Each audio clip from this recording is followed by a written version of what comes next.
حضرت سیدنا عمر بن عبدالعزیز رضی اللہ تعالیٰ عنہ کی ایک کنیز نے آپ رضی اللہ تعالیٰ عنہ کی بارگاہ میں حاضر ہو کر عرض یا سیدی، میں نے خواب میں دیکھا کہ جہنم کو دہکایا گیا ہے اور اس پر پل صراط رکھ دیا گیا ہے۔ اتنے میں اموی خلفاء کو لایا گیا۔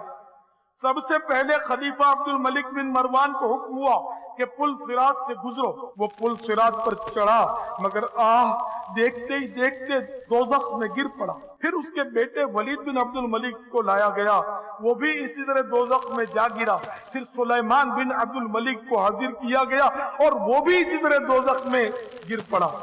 ان سب کے بعد یا امیر المومنین آپ کو لایا گیا۔ بس اتنا سننا تھا۔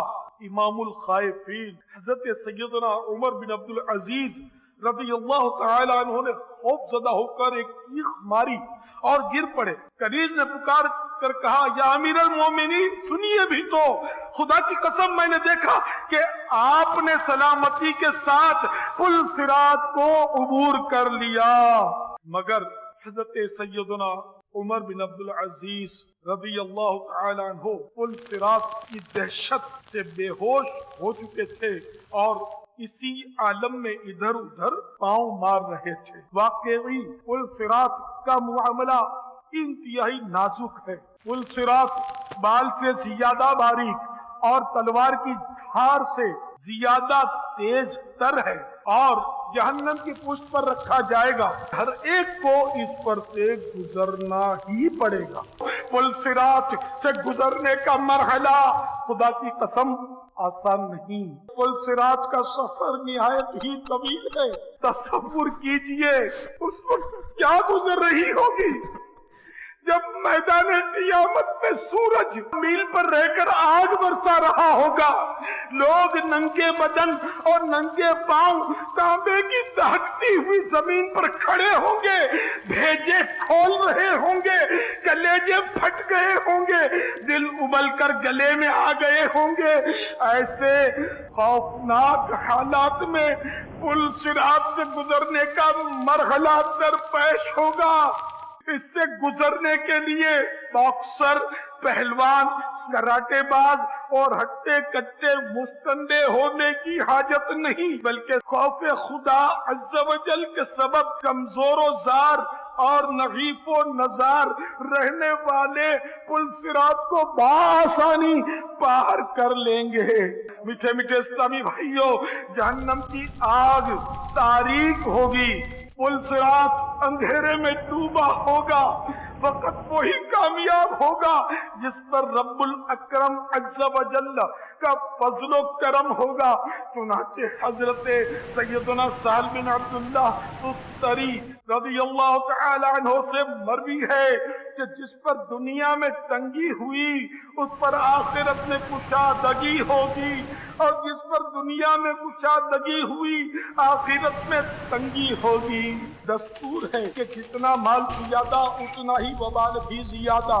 سفر کا بھی اصول ہے کہ بس یا ریل گاڑی وغیرہ میں جس کے پاس سامان زیادہ ہوتا ہے اس کو اتنا ہی بوجھ سنبھالنے میں زیادہ دقت کا سامنا کرنا پڑتا ہے۔ اسی طرح جس کے پاس دنیا کے مال کا بوجھ کم ہوگا اسے آخرت میں سہولت رہے گی۔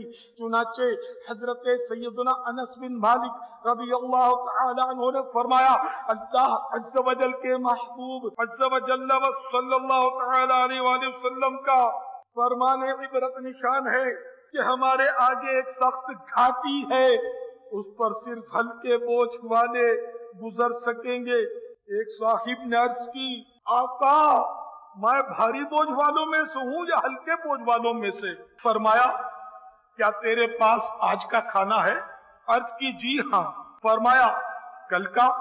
عرض کی جی ہاں۔ پھر فرمایا پرسوں کا کھانا ہے؟ عرض کی جی نہیں۔ ارشاد فرمایا اگر تیرے پاس 3 دنوں کا کھانا ہوتا تو بھاری بوجھ والوں میں ہوتا۔ اے میرے میٹھے میٹھے اسلامی بھائیو، ہمارے یہاں 3 دن کے کھانے کے ذخیرے کی تو بات ہی کہاں ہے، محض حرص کے باعث بلا ضرورت ہر چیز کا انبار لگا رہتا ہے۔ ہم حریصوں کا کیا بنے گا؟ ہمارے سروں پر دولت کی کثرت کا بوجھ، مزید مال بڑا ہے، چلے جانے کی ہوس کا بوجھ، کئی دکانوں اور کارخانوں، ٹیکس کی چوریوں اور سودی قرضوں کا بوجھ، ملاوٹوں اور دھوکے بازیوں کا بوجھ، بس ہمارے سروں پر تو بوجھ اور بوجھ ہی بوجھ ہے۔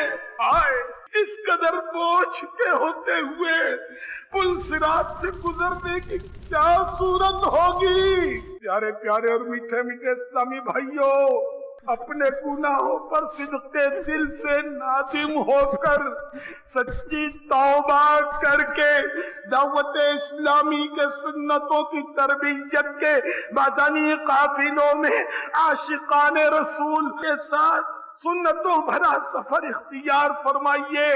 اے بے نمازیوں تم بھی سنو، اے ماہ رمضان کے روزے قضا کرنے والوں آؤ تم بھی سنو، اے داڑھی منڈانے والوں، اے خشخشی رکھانے والوں، اے ماں باپ کو ستانے والوں، اے ڈاکوؤں، اے چوروں، اے جیب کتروں، آؤ تم بھی سنو، اے مسجد میں جوتے چرانے والوں تم بھی سنو، اے ہیروئن کے کش لگانے والوں تم بھی سنو، اے شرابیوں، اے زانیوں، اے جواریوں، اے سٹا کھیلنے والوں، اے حرام روزی کمانے والوں، جھوٹ بول کر سودا چلانے والوں، ملاوٹ والا مال بیچنے والوں، دھوکہ بازی کا بازار گرم کرنے والوں تم بھی سنو۔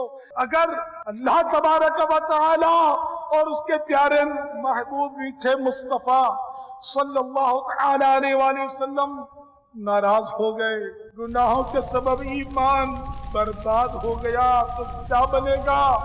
اور جو دنیا میں استقامت سے ہٹ گیا اور نافرمانی کی تو پہلے ہی قدم میں پل صراط سے پھسل کر گر پڑے گا۔ اے بندہ ناتواں، ذرا غور تو کر، اس وقت تو کس قدر گھبرائے گا جب پل صراط اور اس کے اندھیرے کو دیکھے گا، پھر اس کے نیچے جہنم کی سیاہی پر تیری نظر پڑے گی، نیچے سے جہنم کا جوش و خروش، آگ کے اٹھتے ہوئے شعلوں کی چیخ و پکار تیرے کانوں سے ٹکرائے گی۔ تو سوچ تو صحیح اس وقت تجھ پر کس قدر دہشت طاری ہوگی۔ یاد رکھ، تیرا دل چاہے کتنا ہی بےکل ہو، قدم پھسل رہے ہو، تو لاکھ کمزوری کی حالت میں اس وقت ہو، مگر تجھے پل صراط پر چلنا ہی پڑے گا۔ تو تصور تو کر کہ بال سے باریک اور تلوار کی دھار سے تیز پل صراط پر جب تو پہلا قدم رکھے گا اور اس کی سخت تیزی کو محسوس کرے گا، مگر پھر بھی دوسرا قدم اٹھانے پر مجبور ہوگا۔